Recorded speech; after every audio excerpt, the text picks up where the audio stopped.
Assalamualaikum, selamat pagi anak-anak. Semoga hari ini kita semua dalam keadaan sehat walafiat. Oke, seperti yang sudah Ibu katakan sebelumnya, bahwa hari ini kita akan belajar mengenai induksi matematika. Namun sebelum pelajaran dimulai, seperti biasa kepada ketua kelas untuk memimpin doanya. Oke. Sekarang ketua kelasnya coba dicek teman-temannya siapa yang gak hadir. Terus sekretarisnya di absen ya, siapa yang gak hadir, siapa yang izin, dan siapa yang sakit. Oke, sebelum kita mulai pelajaran, seperti biasa Ibu akan melakukan ice breaking. Untuk anak-anak semua, silahkan berdiri. Nah, lihat tangan saya di depan, tangan kanan dan tangan kiri saya, lalu ikuti secara perlahan.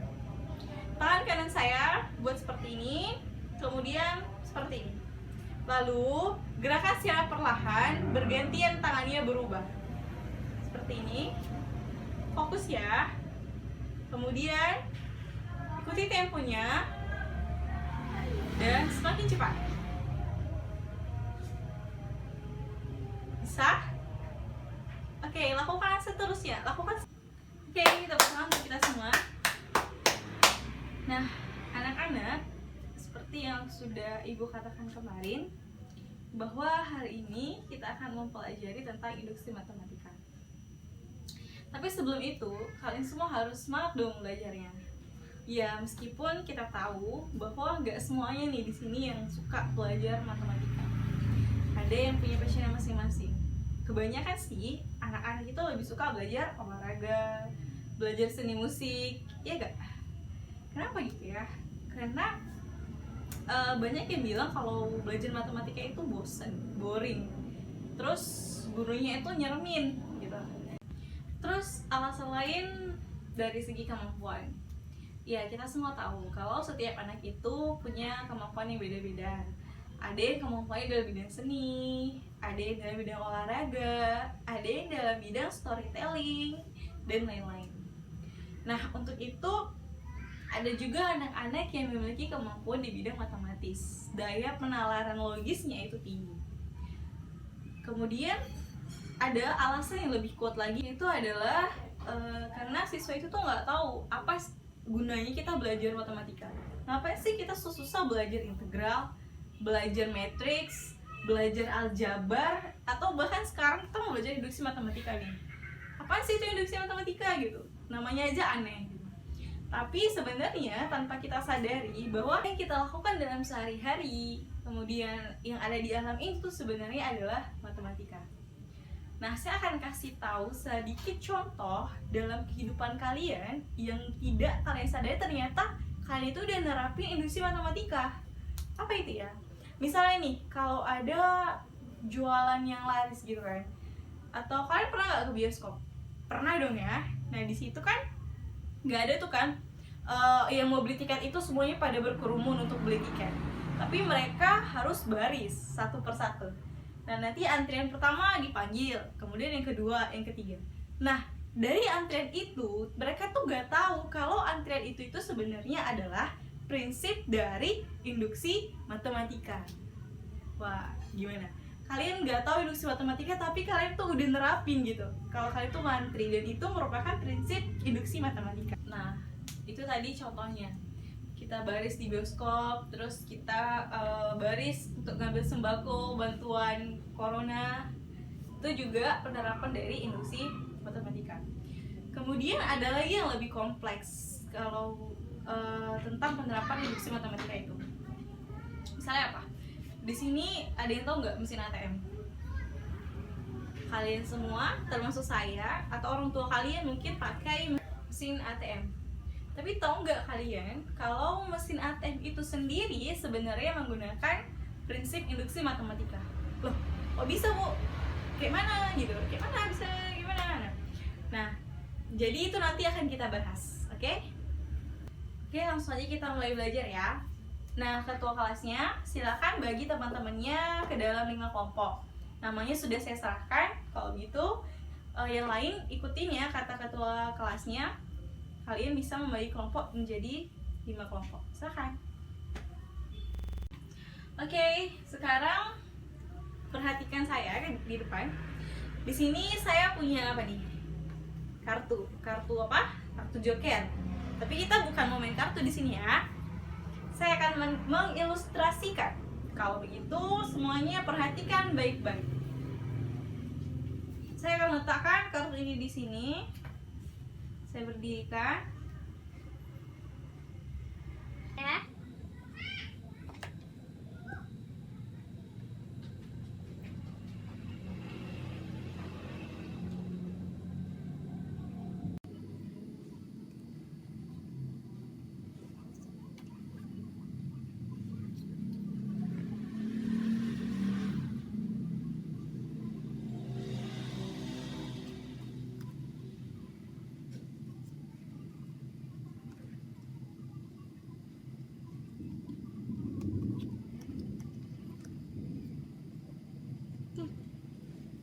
Oke, lihat di sini saya punya ada 10 kartu joker.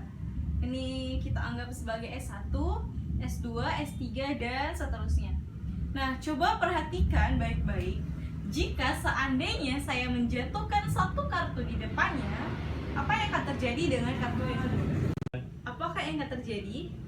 Dan apakah jika saya menjatuhkan kartu yang pertama, apakah yang terakhir akan jatuh? Ayo kita lihat ya. Ayo, kita jatuhkan kartu yang pertama.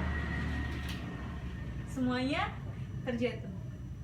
Nah, sekarang tugas kalian setiap kelompok silahkan masing-masing diskusikan, berikan satu buah contoh kontekstual yang berkaitan atau berhubungan atau seperti yang telah saya ilustrasikan tadi. Silahkan. Kemudian setelah kalian diskusikan dengan teman-temannya, setiap perwakilan dari masing-masing kelompok akan mempresentasikan atau membacakan hasil diskusinya. Untuk itu, saya berikan kalian waktu. Dimulai dari sekarang. Nah, waktunya sudah selesai ya. Silakan setiap kelompok untuk membacakan hasil diskusinya. Silakan kita mulai dari kelompok 1. Silakan. Oke, beri tepuk tangan untuk kita semua. Terima kasih kepada anak-anak ibu, kalian sudah mengerti, sudah mampu memberikan contoh yang baik berkenaan dengan ilustrasi yang telah saya berikan. Nah, sekarang saya akan menjelaskan sebenarnya apa sih kaitannya dengan ilustrasi tadi sama prinsip induksi matematika. Dan sebenarnya dari tadi ibu bahas terus induksi matematika gini-gini, tapi sebenarnya itu apa sih? Kita buat dulu induksi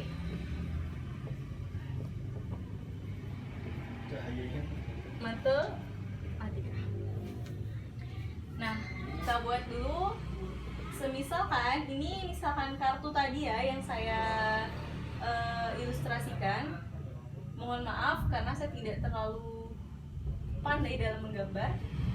Kita anggap ini seperti ini. Oke. Ini S1, S2, S3, S7, S8, S9 titik-titik ini sampai ke SM. Nah, jadi ini kita anggap sebagai kartu. Nah, sebenarnya kartu yang saya terapkan tadi itu sebenarnya disebut dengan efek domino dalam induksi matematika. Yang kita tahu, jika ini yang pertama, kartu pertama tadi ya, misalkan kartu pertama tadi adalah S1. Jika kita jatuhkan kartu yang pertama tadi, maka kartu yang kedua akan jatuh, yang ketiga juga akan terjatuh hingga sampai kartu ke N. Nah, jika dorongan yang kita berikan kepada kartu pertama itu kita misalkan adalah K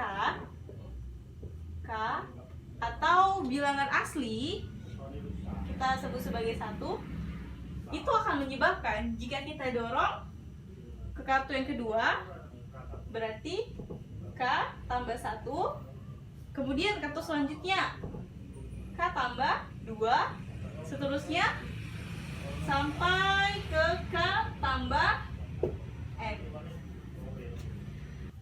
Nah, jadi induksi matematika itu bukan hanya tentang urutan K tambah 1, tetapi Gunanya apa? Gunanya juga untuk membuktikan suatu rumus yang berkenaan dengan bilangan asli. Kenapa sih harus dibuktikan? Ngapain repot-repot kita buktiin gitu kan? Iya, karena segala sesuatu itu memang perlu pembuktian. Kamu aja kalau kamu suka sama orang, kamu harus buktiin kan? Nah, gitu juga matematika. Saya kasih contoh sesederhana mungkin. Kalian tahu bilangan genap? Ayo kita sebutin. Apa aja bilangan genap itu? 2, 4, 6, 8, 10, dan seterusnya. Nah, ini membentuk pola apa? 2n. Dan ternyata bahwa 2n itu sama dengan n dikali n tambah 1. Setuju nggak ini? Ayo, setuju nggak? Nah, kalau setuju atau enggaknya kita perlu pembuktian. Kita nggak bisa berargumen, ini bener nih, tapi nggak ada buktinya dong. Ayo kita buktiin. Kita anggap misalkan n itu kita masukkan, n itu adalah 1. Berarti 2 kali 1 sama dengan 1 dikali 1 tambah 1. 2 kali 1 sama dengan 2, sama dengan 2. Terbukti sama. Berarti benar bahwa 2n sama dengan n kali n tambah 1 itu benar. Nah, itu pembuktian secara kalau kita substitusikan langsung bilangan aslinya. Lantas bagaimana sih prinsip induksi matematika itu khususnya dalam membuktikan? Nah, sebelum itu kalian sudah paham kan tentang prinsip induksi matematika itu apa? Tadi kan sudah Ibu jelaskan melalui efek domino tadi nih. Ya kan? Prinsip dasar induksi matematika. K tambah 1, benar. Kalau induksi matematika itu metode pembuktian yang biasa digunakan untuk membuktikan rumus dengan bilangan asli. Nah, sekarang ada beberapa prinsip induksi matematika yang digunakan untuk membuktikan rumus tersebut. Ada 2 prinsip. Yang pertama, yang harus kita lakukan adalah kita harus membuktikan bahwa P N itu benar. Yang kedua, yang harus kita buktikan adalah P K itu benar. Nah, sesuai prinsip yang tadi, kalau PK benar, berarti itu akan kita tunjukkan, akan terbukti bahwa PK tambah 1 itu bernilai benar. Nah, kalau udah K tambah 1 aja benar, kayak tadi efek domino, pasti K tambah 2 sampai K tambah N itu benar. Nah, disinilah pembuktian prinsip induksi matematika digunakan. Oke, saya beri satu contoh. Ya. Contohnya diberikan 1 tambah 2 tambah 3 tambah dan seterusnya tambah N, maka akan sama dengan setengah dikali N tambah 1. Nah, maka ini sebuah asumsi. Maka harus kita buktikan, benar nggak ya kalau yang 1 tambah 2 tambah 3 tambah N sama seperti 1/2 dikali N tambah 1. Oke, kita akan buktiin berdasarkan prinsip induksi matematika. Langkah pertama yang harus kita lakukan adalah membuktikan bahwa Pn itu benar. Langkah pertama, Pn bernilai benar.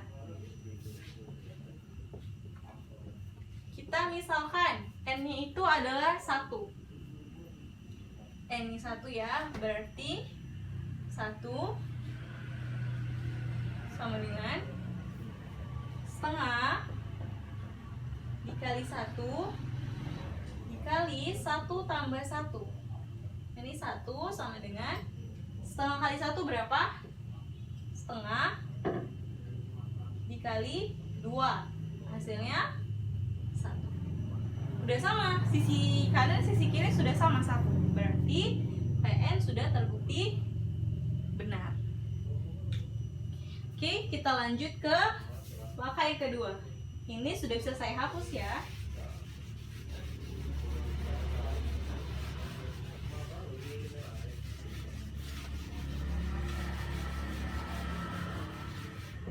Langkah 1 sudah benar.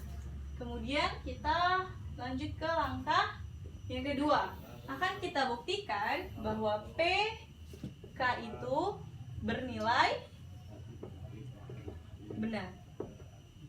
Yang mau kita buktikan bukan PK-nya, tetapi kalau PK-nya sudah benar, berarti PK tambah 1 itu benar. Kita masukkan PK. PK bernilai benar. 1 tambah 2 tambah 3 tambah dan seterusnya ditambah K. Ya, ini diganti K ya. Sama dengan 1/2 K diganti KN-nya. Kemudian K tambah 1. Oke, lanjut. Maka kita akan buktikan bahwa K tambah 1 itu benar. Buktikan ya. Dari sini 1 tambah 2 tambah 3 tambah dan seterusnya tambah K tambah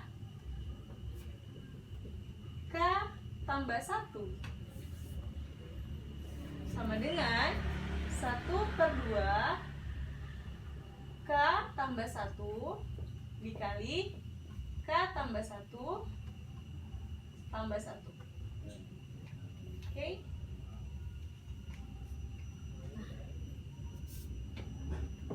Setengah K tambah 1 dikali K tambah 2.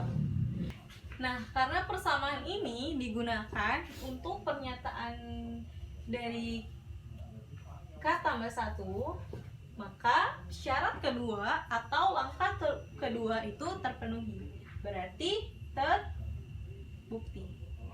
Karena langkah 1 atau persyaratan 1 dan 2 sudah terbukti, maka persamaan ini bisa digunakan untuk semua bilangan asli.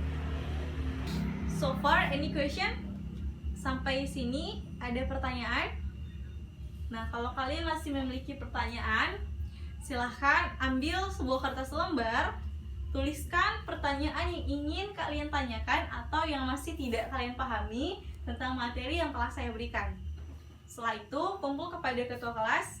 Nanti akan saya jawab semua pertanyaan dari kalian di pertemuan selanjutnya secara tertulis. Oke? Materi ini cukup sampai di sini. So far, any question? Sampai sini ada pertanyaan? Nah, kalau kalian masih memiliki pertanyaan, silahkan ambil sebuah kertas lembar, tuliskan pertanyaan yang ingin kalian tanyakan atau yang masih tidak kalian pahami tentang materi yang telah saya berikan. Setelah itu, kumpul kepada ketua kelas. Nanti akan saya jawab semua pertanyaan dari kalian di pertemuan selanjutnya secara tertulis. Oke, materi ini cukup sampai di sini untuk pertemuan hari ini. Silahkan kepada setiap kelompok simpulkan, buat kesimpulannya tentang materi pembelajaran kita pada hari ini. Silahkan diskusikan, buat kesimpulannya apa saja yang sudah kalian pelajari hari ini. Kemudian jangan lupa buat pertanyaannya. Kesimpulannya dibuat per kelompok, ditulis di dalam kertas. Kemudian pertanyaannya dibuat masing-masing ya. Kalau kalian tidak tahu, silahkan bertanya. Kalau kalian sudah paham, gak ada pertanyaan ini ya gak usah nanya. Oke, untuk itu saya akan memberikan tugas per individu untuk kalian semua. Boleh kalian diskusikan secara kelompok, tetapi tetap ditulis secara individu. Tugasnya yaitu, tadi kan saya sudah di awal membahas tentang sistem ATM. Tugas kalian adalah misalkan, catat ya, misalkan ada sebuah mesin ATM yang menyediakan pecahan 20.000 dan 50.000. Misalkan ada sebuah mesin ATM dengan pecahan 20.000 dan 50.000. Kemudian tentukan jumlah kelipatan dengan penarikan dengan jumlah minimal yang dapat diambil dari mesin tersebut sebesar Rp40.000. Nah, gunakan pembuktian dengan menggunakan prinsip induksi matematika yang telah kalian pelajari hari ini. Boleh diskusi dengan temannya, tetap dikumpul secara individu. Oke, cukup untuk pertemuan kita pada hari ini. Semoga ilmu yang kalian dapatkan hari ini bisa bermanfaat untuk kalian semua. Jangan lupa untuk membaca bukunya dan bertanya, mengulang kembali apa yang tidak kalian ketahui. Kepada ketua kelas, silakan pimpin doanya sebelum kita keluar dari kelas ini. Terima kasih sekali untuk anak-anak. Selamat siang. Assalamualaikum warahmatullahi wabarakatuh.